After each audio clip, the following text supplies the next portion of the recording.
પરમેશ્વર છે પોતે. તો અમારી એવી ઈચ્છા છે કે એમને અમારા પછી ગાદીએ બેસાડીએ. બોલો તમે બધા શું કહો છો? એટલે પછી પેલા બધાએ પોતાની કન્સલ્ટ આપી છે કે સ્વામી તમે જે ઈચ્છો છો એ રાઈટ છે, અમે તમારી વાતમાં સંમત કરીએ છીએ. પછી શ્રી સહજાનંદ સ્વામી મહારાજને ગાદી પર બેસાડવામાં આવ્યા છે. એટલે ગાદીસ્થ આચાર્ય કોઈ નિર્ણય કરે કે મારે, એટલે આચાર્ય કોણ? એવા રામાનંદ જે તે એણે કોને બેસાડ્યા? સહજાનંદ સ્વામી. સહજાનંદ સ્વામીએ કોને બેસાડ્યા? તો કે રઘુવીરજી મહારાજને. પહેલા જ રામાનંદજીએ જે શરૂઆત કરી છે એ જ એવી છે કે પોતે પોતાના સ્થાને જેને બેસાડવાના છે, મારી વાતનું બધા ધ્યાન આપો. પોતે પોતાના સ્થાને જેને બેસાડવાના છે એ પોતે ભલે એવો વિચાર વ્યક્ત કરે કે હું આને બેસાડવા માંગુ છું, પણ કન્સલ્ટ ફોર હરિભક્તાસ એન્ડ સાધુસ, લીડરને પૂછ્યા વિના, જે સંપ્રદાયના જે તે સમયના અગ્રગણ્ય હરિભક્તોને સાધુઓની કન્સલ્ટ વગર કંઈ કરી ના શકાય, એટલે કરી ના શકાય. અને એમાં પોતે શ્રીજી મહારાજને જાતે પોતે ગાદી પર બેસાડે. નારાયણને સહજાનંદ સ્વામી આવા નામ પાડ્યા. પછી શ્રીજી મહારાજને જે દિવસે ગાદી ઉપર બેસાડવાના થયા તે દિવસે પણ આગેવાન સંતોની કન્સલ્ટ લીધી છે. કેવી રીતે? તો જ્યારે બેસાડવાના થયા ત્યારે રઘુવીરજી મહારાજ અને અયોધ્યા પ્રસાદજી મહારાજને બેને નક્કી કર્યા ત્યારે મોટા મોટા સાધુને બધાને પહેલા બોલાવ્યા છે. ગોપાળાનંદજીને બોલાવ્યા, શુક મુનિને બોલાવ્યા, મુક્તાનંદ સ્વામીને બોલાવ્યા, ગુણાતીતાનંદજીને બોલાવ્યા છે, બ્રહ્માનંદજીને બોલાવ્યા છે, મહાનુભાવાનંદ સ્વામીને બોલાવ્યા છે, દાદા ખાચરને બોલાવ્યા, વડતાલના ભલાભાઈને બોલાવ્યા, કુબેરદાસને બોલાવ્યા છે, મોટા મોટા હરિભક્તોને બોલાવ્યા, પૂજાભાઈને બોલાવ્યા,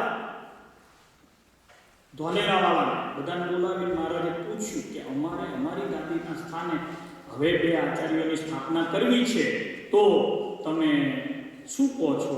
બધા સંતો એવું કીધું કે મહારાજ તમે જે કરો એ ખરું.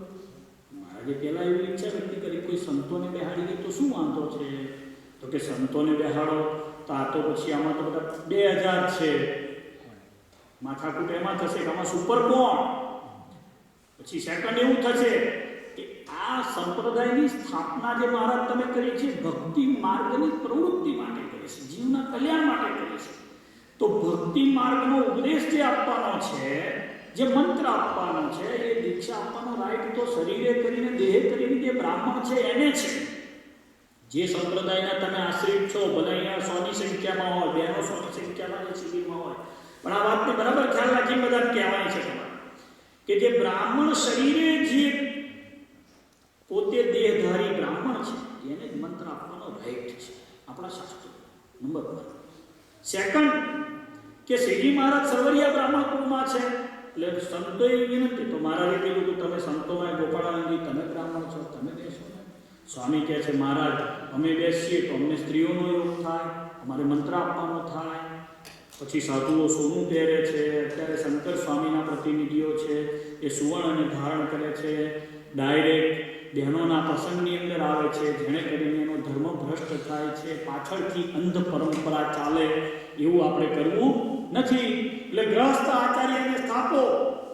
મહારાજે સંતોની વિનંતીથી ગ્રસ્ત આચાર્યોની સ્થાપના કરી છે. બંને આચાર્યોને બેસાડ્યા છે. કોને બેસાડ્યા? રામાનંદ સ્વામીએ બધાને પૂછીને કોને બેસાડ્યા? સહજાનંદ સ્વામીએ બધાને પૂછીને કોને બેસાડ્યા? બે આચાર્ય. પછી બે પાઠ, એક ઉત્તર અને દક્ષિણ. ઉત્તર દેશમાં પહેલા આચાર્ય કોણ છે? રઘુવીરજી છે. રઘુવીરજી મહારાજનું વીલ મેં જોયું છે. એટલે વીલ જે છે એની અંદર વીલ કર્યું તો વીલની અંદર એમણે મોટા મોટા સંતોની, મોટા મોટા હરિભક્તોની બધાને સાક્ષી લીધી છે. અને મહારાજે જે દિવસે દેશનો વિભાગ કર્યો, ઉત્તર દેશ અને દક્ષિણ દેશ, તો ઉત્તર દેશના આગેવાન સંતો નક્કી કર્યા, દક્ષિણ દેશના આગેવાન સંતો નક્કી કર્યા. ઉત્તર દેશમાં બ્રહ્માનંદજી, મહાનુભાવાનંદજી વગેરેને મૂક્યા, દક્ષિણ દેશની અંદર મુક્તાનંદજી, ગોપાળાનંદજીને મૂક્યા. બંને આચાર્ય નાના છે, માઇનોર છે, એટલે બંનેના કાંડા ગોપાળાનંદજીના હાથમાં સોંપ્યા અને કીધું તમારે બંને દેશનું ધ્યાન રાખવું. પછી રઘુવીરજી મહારાજ વિક્રમ સંવત 1882ના કારતક સુધી 12ને દિવસે એકાદશીને દિવસે અમને આચાર્ય પદે સ્થાપ્યા અને નિવૃત્ત થયા. ત્યાં સુધી પોતે વચ્ચે પોતાના ભત્રીજા, પોતાનો કોઈ દીકરો નથી, એટલે આગેવાન સાધુ ને આગેવાન હરિભક્તોની મરજી લઈ અને પછી એમણે ભગવત પ્રસાદજી મહારાજનું નોમિનેશન કર્યું છે મરજી ઇમ્પોર્ટન્ટ કન્સર્ન આગેવાન સાધુ આગેવાન આવ્યો. જ્યારે રઘુવીરજી મહારાજને નિવૃત્ત થવાનું થયું અને ભગવત પ્રસાદજીને બેસાડવાનું નક્કી થયું, રઘુવીરજી મહારાજ 37 વર્ષ સુધી ગાદી ઉપર રહ્યા. રઘુવીરજી મહારાજે ભગવત પ્રસાદજીને બેસાડવાનું નક્કી કર્યું. એ વખતે આગેવાન સાધુ આગેવાન હરિભક્તોની કન્સલ્ટ લીધી. ભગવત પ્રસાદજી મહારાજ 15 વર્ષ સુધી ગાદી ઉપર રહ્યા. ભગવત પ્રસાદજી મહારાજ ધામમાં જાય એ પહેલા વિહારીલાલજી મહારાજના નામનું નોમિનેશન કર્યું. એ વખતે આગેવાન સાધુ આગેવાન હરિભક્તોની એમણે મરજી લઈ અને વિહારીલાલજી બેસાડ્યા.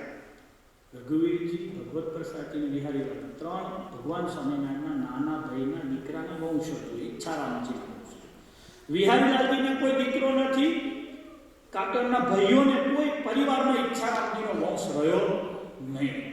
એટલે વિહારીલાલજી અનોરસ કોઈને પણ જન્મ આપ્યા વગર ધામમાં થયા છે. અને બધી જ વીરથી સત્તા વડતાલ મંદિરના જે તે વખતના મહંત કોઠારી હતા એને આપી દીધી. કોઠારીનું નામ હતું ગોવર્ધનદાસ. જ્ઞાનબાગ તમે જાઓ ને તો એની બહારના ભાગમાં 2 અગ્નિ સંસ્કાર કરેલા ઓટા છે. એક શ્રીજી મહારાજના રાઇટર છે સુકાનંદ, એમનો ઓટો છે ભગવા કલરનો, જ્ઞાનબાગના દરવાજાની એક્ઝેક્ટ બહારના ભાગ છે. અને બીજો વ્હાઇટ કલરનો છે કોઠારી ગોવર્ધનદાસનો છે. કોઠારી ગોવર્ધનદાસને એમને લેખિતમાં અધિકાર આપ્યો કે તમે જેને ગાદી ઉપર બેસાડો એ બધા આગેવાન સાધુ અને સત્સંગીઓને સાથે રાખીને બેસાડો. ધામમાં ગયાના 15 દિવસ પછી આચાર્ય મહારાજ રાકેશ પ્રસાદજી મહારાજના પરદાદા એટલે લક્ષ્મી પ્રસાદજી, જેના લક્ષ્મી પ્રસાદજીના પિતા નારાયણદત્ત, એના પિતા ઠાકોરરામ અને એના પિતા રામપ્રતાપ, એટલે સ્વામિનારાયણ ભગવાનના મોટા ભાઈના વંશમાંથી લાવી અને કોઠારી ગોવર્ધનદાસે પેલો વંશ સમાપ્ત થઈ ગયો છે. ભગવાનની ગાદી સ્થાપેલી છે, ચાલુ રાખવી છે. એટલે આગેવાન સાધુ આગેવાન હરિભક્તોને સાથે રાખી અને આચાર્ય શ્રી લક્ષ્મી પ્રસાદજીને ગાદી પર બિરાજમાન કર્યા. કેટલાક કારણોસર એમને પણ પદભ્રષ્ટ કરવાનું કારણ બન્યું 10 વર્ષ પછી. તો ત્યારે પણ આગેવાન સાધુ આગેવાન હરિભક્તોએ નવા આચાર્યની સ્થાપના કરી. એટલે આચાર્યની સ્થાપના કરી એવો કોઈ મત રહ્યો નથી, અથવા તો એવી કોઈ પ્રણાલિકા નથી, અથવા તો એવો કોઈ ચીલો નથી જે વાત કરતા હોય કે વાતને ઊભી રાખતા હોય તો માત્ર અહમ માટે ઊભી રાખે છે, અથવા તો એને ઇતિહાસની ખબર નથી, અથવા તો અત્યારે રાકેશ પ્રસાદજી મહારાજ ગાદી પર બિરાજમાન છે તેમના પરદાદાને આચાર્ય ગણતા નથી. 10 વર્ષનો ઇતિહાસ તમે બ્રેક કરો તો સંપ્રદાય રહેતો નથી. સંપ્રદાય એટલે પરંપરા, પરંપરાનું બધું નામ સંપ્રદાય. આપણી પરંપરા છે, આપણે શણગાર કરીએ છીએ, શણગાર પછી શું કરીએ છીએ, શણગાર આરતી કરીએ પછી તરત ધૂન કરીએ છીએ. આપણે અહીં ધૂન થાય છે, અહીં થાય છે એવું નહીં, એ વડતાલમાં પણ થાય છે, કારણ કે આ વડતાલનું મંદિર છે. વડતાલમાં જે બોલાય છે બધી જય બોલાય છે, એટલે આ સંપ્રદાય કહેવાય. સંપ્રદાય ઇટ મીન્સ પરંપરા, કોઈ ફોલો કરવું. વડતાલના સભા મંડપમાં જેમ આચાર્યોની મૂર્તિઓ છે, સંતોની મૂર્તિઓ છે, એમ અહીંયા મૂર્તિઓ છે. અહીંયા રાકેશ પ્રસાદજી મહારાજે પ્રતિષ્ઠા કરી છે તો અહીંયા એમની મૂર્તિ અમને નહીં પધરાઈ. કેમ? તો કે આ સંપ્રદાયની રીત છે. આચાર્ય ભલે રહે પણ એની મૂર્તિ અહીંયા ના આવે, એ અહીંયા ફોટામાં આવે. This is the law of સંપ્રદાય. એટલે આચાર્યને સ્થાપે એ વાત ખોટી છે. સમજ્યા? એવું બન્યું નથી. એવા પ્રસંગો બન્યા હોય તો ક્યારે કે સહજતાથી બન્યા હોય, 2-3 બન્યા હોય છે, 2-3 નથી બન્યા. એટલે એવી કોઈ પરંપરા છે નહીં. એ બ્રિજ થઈ શકે છે ને એમાં ઘણું બધું થઈ શકે. કોઈ પણ પદ, કોઈ પણ વાત, એના માટે રિવોલ્યુશનરી સ્ટેપ દરેક જગ્યાએ હોય છે. અને સ્થાપકનો સિદ્ધાંત એમાં ફોલો થવો જોઈએ. શ્રીજી મહારાજે જે ગાદી ઉપર બેસાડ્યું છે, કુળ બેસાડ્યું છે, કોઈ વ્યક્તિ વિશેષને બેસાડ્યા નથી. જાતિ છે એ મહાન છે, વ્યક્તિ મહાન નથી. કુળ છે એ ધર્મકુળ, જે કુળમાં સહજાનંદ સ્વામી મહારાજ ભગવાન જન્મ્યા, એ કુળની પવિત્રતા, એ કુળમાં અવતાર ધર્યો, એટલે કુળનું જે સર્વશ્રેષ્ઠપણું છે એને આપણે માનવું. એનો કોઈ ગ્રહસ્થ સભામાં એક બેઠો હોય ધર્મકુળનો તો પણ એ જેટલા સાધુમાં ગુણ છે એટલા એનામાં આપણે જોવા પડે. એ સદગુરુ કહેવાય, એને ગાદી તકીઓ નાખીને બેસાડવા પડે, એને બધાએ પગે લાગવું પડે, એને પૂજવા પડે. એ ભલે આચાર્ય ના હોય પણ એ ધર્મકુળમાં જન્મ્યા છે, સહજાનંદ સ્વામીના એ કુળના છે. ધીસ ઇઝ ધ લો. એટલે એવું નથી કે આચાર્ય આચાર્ય. બીજો પ્રશ્ન એ છે કે ઘણા એમ કહે છે કે સત્સંગ મહાસભા એ શું છે? સત્સંગ મહાસભાને આચાર્ય સ્થાપન કરવાનો અધિકાર છે કે કેમ તે જણાવો. સત્સંગ મહાસભા એટલે સત્સંગના અગ્રગણ્ય, બુદ્ધિશાળી, વિચક્ષણ, જેને સંપ્રદાયની ચિંતા છે એવા લોકોનું ભેગું થયેલો એક સમૂહ. જેની ચિંતા છે, જેમ કે અત્યારે અહીંયા મુકેશભાઈ પ્રેસિડેન્ટ છે, રાઈટ, એને ચિંતા છે કે આ મંદિર મારે સારી રીતે ચલાવવું છે, મારે આ મંદિરનું જે કંઈ દેવું છે ભરપાઈ કરવા, અલગ અલગ આયોજનો કરવા છે, એ અગ્રણી છે. એવા 10 સભામાં આગેવાન બેસતા હોય અગ્રણી છે. હવે એ અગ્રણીઓ છે એ એકલા અગ્રણી એટલે સંપ્રદાય નથી. એવા આ સંપ્રદાયના 1200 મંદિર છે. 1200માંથી મેક્સિમમ જે મંદિરના અગ્રગણ્ય, સમૂહ નહીં, જનરલ માસ નહીં, સમૂહમાં આગેવાનો જે જગ્યાએ નિર્ણય કરતા હોય એવું જે સંપ્રદાયનું મુખ્ય કાર્ય હોય, એ પછી આચાર્યને બેસાડવાનું કામ હોય કે કોઈ મોટા જનરલ નિર્ણય કરવાનું કામ હોય, તો એ સત્સંગ મહાસભા કરી શકે. સત્સંગ મહાસભા એટલે સારા સજ્જન માણસોની બનેલી સભા. સારા સજ્જન માણસોની બનેલી સભા. જે આજથી 100 વર્ષ પહેલા થઈ. શ્રીજી મહારાજે જે દિવસે ગાદી ઉપર આચાર્યને બેસાડ્યા ત્યારે પણ સત્સંગના આગેવાનોની સભા થઈ હતી. બધા નતા બોલાયા. 3 લાખ માણસ ભેગું નહોતું થયું. સમયો નહોતો થયો. ચૂસ પર્સન ને બોલાયા. એમાં સાધુ આવે, ગ્રહસ્થો પણ આવે, અગ્રગણ્ય હરિભક્તો, અગ્રગણ્ય સંતો, એની બનેલી સભા એટલે સત્સંગ મહાસભા. અને એને અગાઉ આચાર્ય બેસાડ્યા છે, આચાર્યને રિમૂવ પણ કર્યા છે. અને હમણાં રાકેશ પ્રસાદજી મહારાજને આચાર્ય તરીકે બેસાડ્યા. એને 10 વર્ષ થઈ ગયા. હેડક્વાર્ટરમાં રહેતા જે રિલિજિયસ મંદિરને ફોલો કરતા જે સાધુઓ અને સત્સંગીઓ છે, અગ્રણીઓ, એની બનેલી સભા એટલે સત્સંગ મહાસભા. હા, હવે ઘણા લોકો અજેન્દ્ર પ્રસાદજી મહારાજ શ્રીને વિદ્યમાન આચાર્ય કહે છે, તેનું કેમ સમજવું?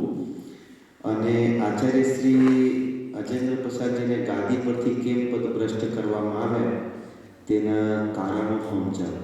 હવે તો બહુ લાંબો ઇતિહાસ. કોઈ પણ માણસ, હવે સ્વામી નારાયણ ભગવાનની ગાદીના આચાર્ય એ ખસે પહેલા એ જાય, કોઈને સંકલ્પ થાય ના. અત્યારે વિદ્યમાન ઘણા કહે છે, પણ વિદ્યમાન એને જ કહેવાય કે જે વડતાલની ગાદીએ બિરાજે. અહીંનો પ્રેસિડેન્ટ ક્યાં રહે? વ્હાઇટ હાઉસમાં જે રહે અને જે નિર્ણય કરે એની ઓફિસમાં બેસીને. અમેરિકામાં જે લો ચાલે, જેની સિગ્નેચર ચાલે, જે એક અણુશસ્ત્રોની પેટી લઈને જે ફરતો હોય, રાઈટ, એ પ્રેસિડેન્ટ છે. જે નિર્ણય કરવા ઓસ્ટ્રેલિયા જાય, જે યુનોમાં જઈને પ્રવચન આપે, રાઈટ, ઇંગ્લેન્ડના નાટોના કયા દળોને ક્યાં મોકલવા, અફઘાનિસ્તાનમાં શું કરવું, વોટ એ બધું કરે એ પ્રેસિડેન્ટ. એનો બધો એની સત્તા છે. વડતાલની ટેરિટરીમાં, વડતાલ મંદિરના પ્રાંગણમાં જેનામાં જે લાલ ભાગ છે, જે ધર્મકુળનો છે, નંબર ફર્સ્ટ એનું ક્વોલિફિકેશન છે, ધર્મકુળનો પુરુષ હોવો જોઈએ, વડતાલ મંદિરમાં રહેતા હોવા જોઈએ. વડતાલ મંદિરની પીઠ સ્થાન એટલે લક્ષ્મીનારાયણ દેવની જે ગાદી, એ ગાદી કેવડી છે તો 3 ફૂટ બાય 6 ફૂટની આવડી જ ગાદી છે, બરાબર. એના પર જે બેસે એ આચાર્ય, બહાર ફરે નહીં. આવડી મોટી કોઈ ગાદી ઉપર આવી અને યુએસએમાં બેસે તો એ આચાર્ય નહીં. કોઈ હેલિકોપ્ટર અહીંયા નીકળે તો પછી હેલિકોપ્ટરમાંથી ઉતર્યા, હું કોઈ સ્પેશિયલ જેટમાંથી ઉતરે તો એ આચાર્ય ના. આચાર્ય કોણ? તો જે વડતાલની અંદર રહે છે, જે લક્ષ્મીનારાયણ દેવની દરરોજ આરતી ઉતારે છે, હરિકૃષ્ણ મહારાજનો પાટોત્સવ કરે છે. વડતાલે ગાદીનું સ્થાન છે. સહજાનંદ સ્વામી ગાદી ક્યાં સ્થાપી? તો કે વડતાલ.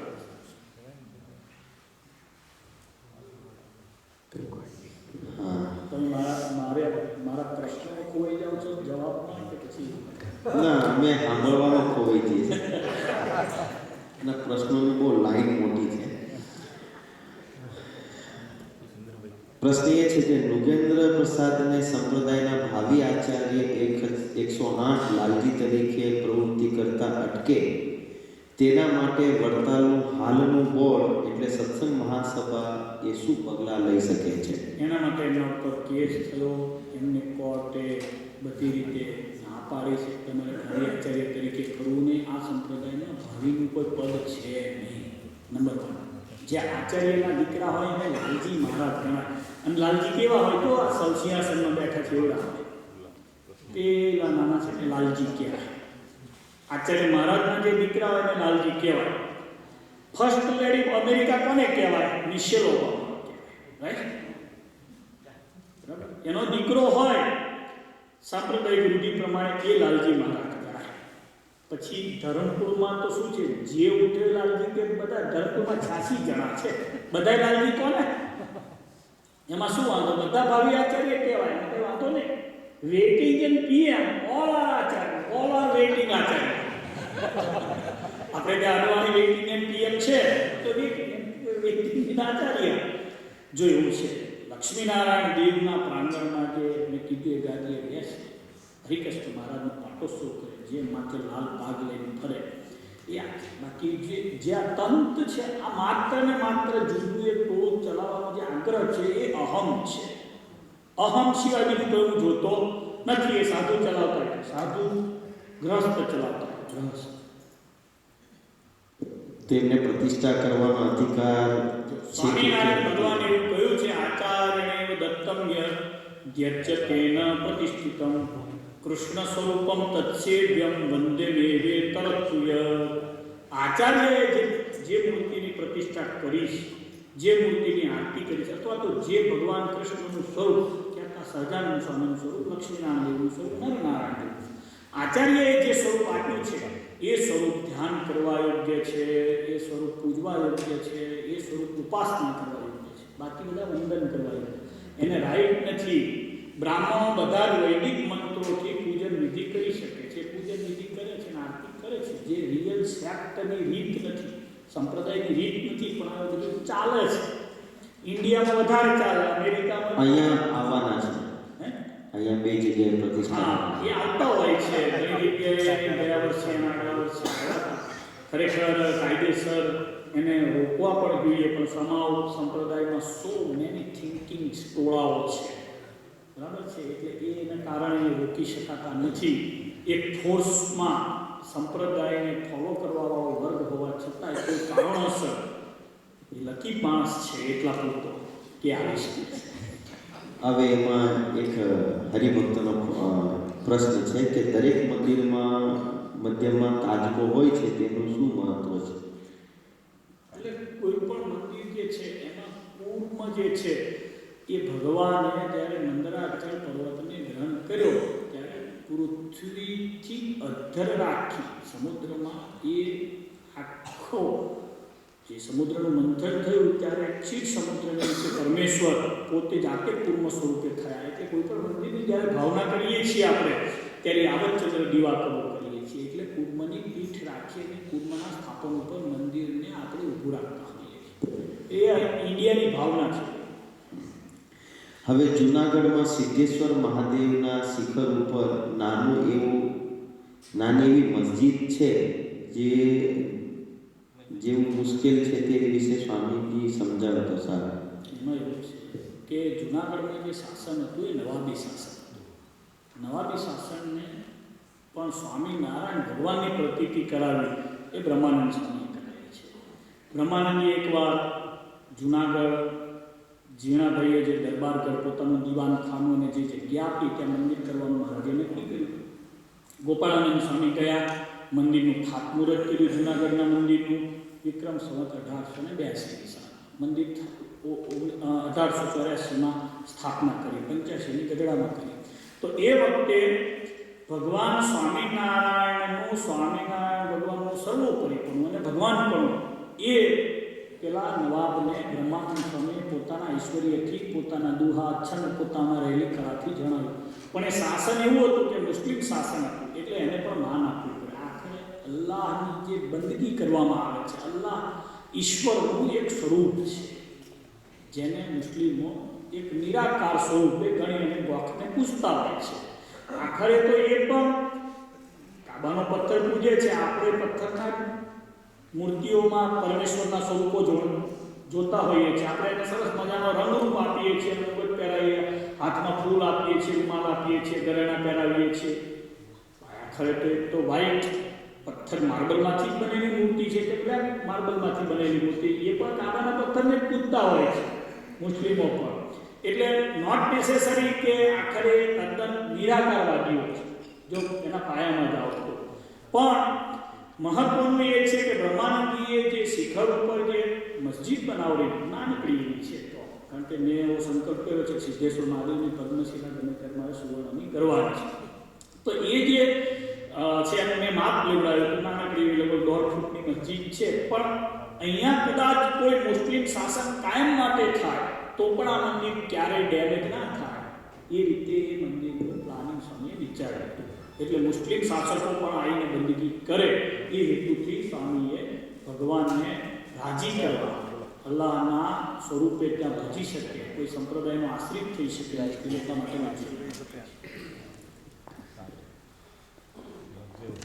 સયાજીરાવ ગાયકવાડે આપેલ હીરા ડાયમંડનો હાર તેને વડોદરાની સવારી વખતે આપેલો જે હાર છે એ વડતાલમાં હરિકૃષ્ણ મહારાજને ઘણા વર્ષોથી ધરાવતો નથી તો કેમ, અને પહેરાવો તો હરિભક્તોને સુખ થાય? આ ગયા કારતક મહિને નથી પહેરાવ્યો, કારણ કે બ્રહ્મચારીમાં ગયા આ લાસ્ટ આ 2067 શરૂ થયું. આ લાસ્ટ દિવાળી નહોતું થયું, આગલી દિવાળી હતી, આગલી દિવાળી હતી, આગલી દિવાળી હતી, લગભગ દર વર્ષે ધરાવે છે. કરોડો રૂપિયાની કિંમતનો હાર છે, વલંદા હીરાઓ છે, ફ્રેન્ચના હીરાઓ છે, અને એક જ માઇન્સના હીરાઓ છે. મેં એક હીરાઓ બધા જોયા છે, બહુ સુંદર મજાનો હાર છે. મેં એની વેલ્યુઅર ગવર્મેન્ટના વેલ્યુઅર પાસે એની વેલ્યુએશન કરાવી છે. તો વડતાલના મંદિરની કિંમતને અંકાય એવા કિંમતનો એ હાર છે, જેને ઓપ્શનમાં તમે લંડનમાં લઈ જાઓ. એક બાજુ વડતાલનું મંદિર, એક બાજુ કારણ કે એક જ માઇન્સના હીરાઓ અને મોટા મોટા હીરાઓ છે, બહુ સુંદર મજાના ફ્રેન્ચ વલંદા હીરાના છે, એટલે એના દર્શન થાય છે.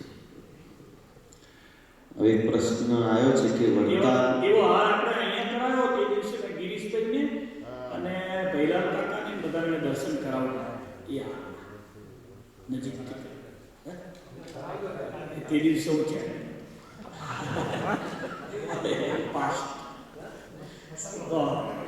હા, એટલે હવે બહુ મહત્વનો પ્રશ્ન પાછો આવે છે કે વડતાલ મંદિરના ચેરમેન તરીકે વડતાલ મંદિરમાં રહી અને પોતાની પ્રાઇવેટ સંસ્થા કેવી રીતે ચલાવી શકે એ પ્રશ્ન. કોમ્પ્લિકેટેડ પ્રશ્ન છે. હું નથી ચલાવતો એટલે આ એમ લખી બીજા એવું છે ઘનશ્યામ સાકરીજીએ પોતાની સંસ્થાઓ ચાલતી નથી.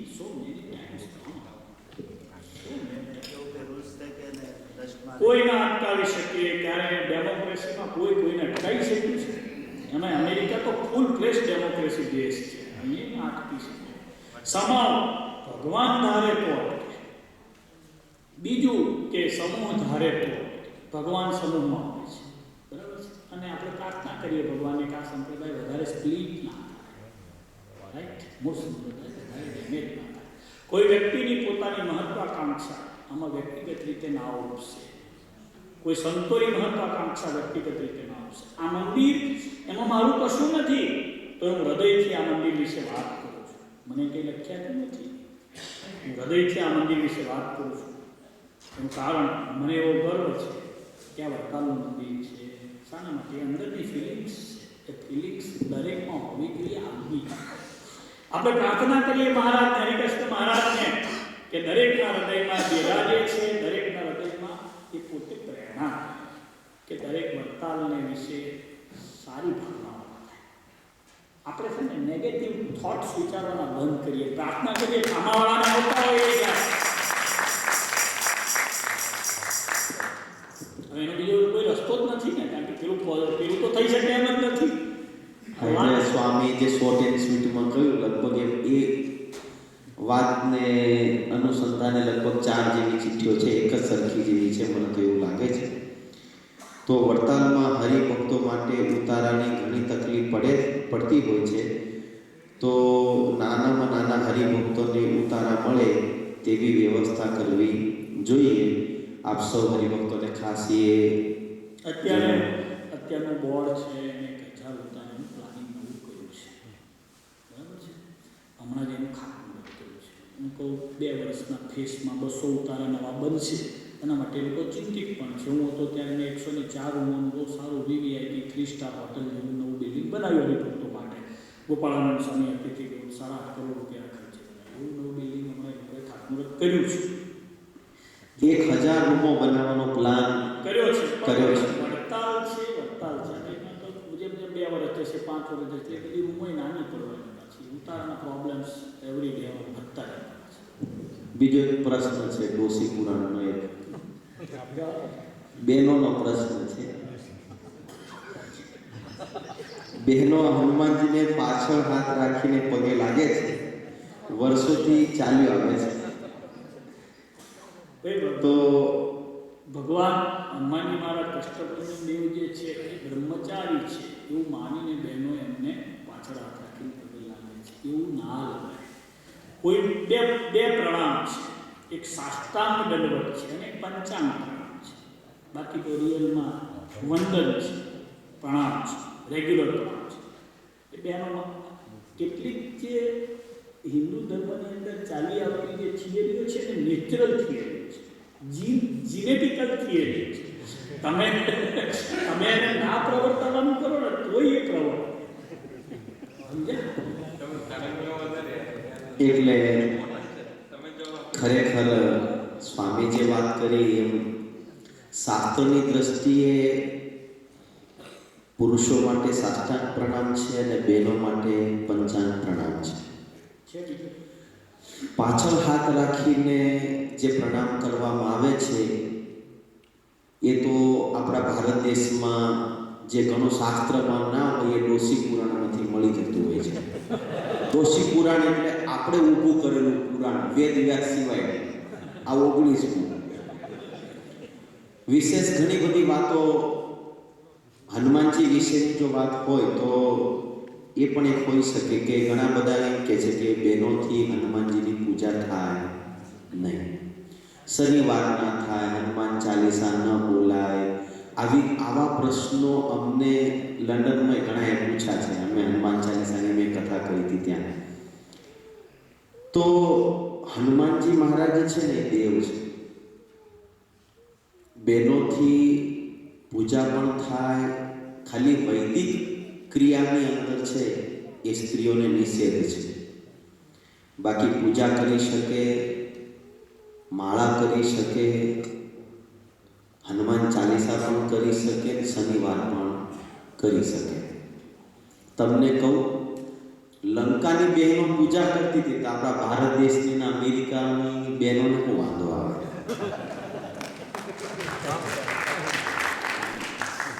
ન કરી શકે હજી સુધી એવું ક્યાંય જોવા મળ્યું નથી. એટલે શાસ્ત્રોમાં વાંચવા નથી મળ્યું. બહેનો પૂજા કરી શકે એવું રામાયણમાં મળે છે. લંકાનું યુદ્ધ જીતી ગયા પછી સીતાજીને કોણ લેવા માટે જાય એનો પ્રશ્ન હતો. તો વિભીષણજીએ કહ્યું એક કામ કરો ને જાંબવંતજીને મોકલો. રામચંદ્ર ભગવાને કીધું નહીં, આ જાંબવંતજીને કોઈ દાડો સીતાજીએ જોયા નથી, ઓળખતા નથી. તો કે અંગદને મોકલીએ. તો કે અંગદને નહીં. એનું કારણ છે જુવાન છોકરો છે, યુદ્ધના મેદાનમાં અત્યારે જે કંઈ લોહી ઉકળેલું છે, સીતાજીની પાસે જઈને ક્યાંક આ મોટી વાત કરી નાખે ને સીતાજી અતિશય આનંદમાં પણ હૃદય બંધ પડી જાય એવી સ્થિતિ છે. કારણ કે સીતાજી પતિ વગર એક રાક્ષસના કબજામાં રહીને જે દુઃખ ભોગ્યું છે કે ક્ષણ એના માટે બહુ વિકટ પરિસ્થિતિ છે. તો જો સમાચાર સુખના પણ મળે તો એ હૃદય બેસી જાય.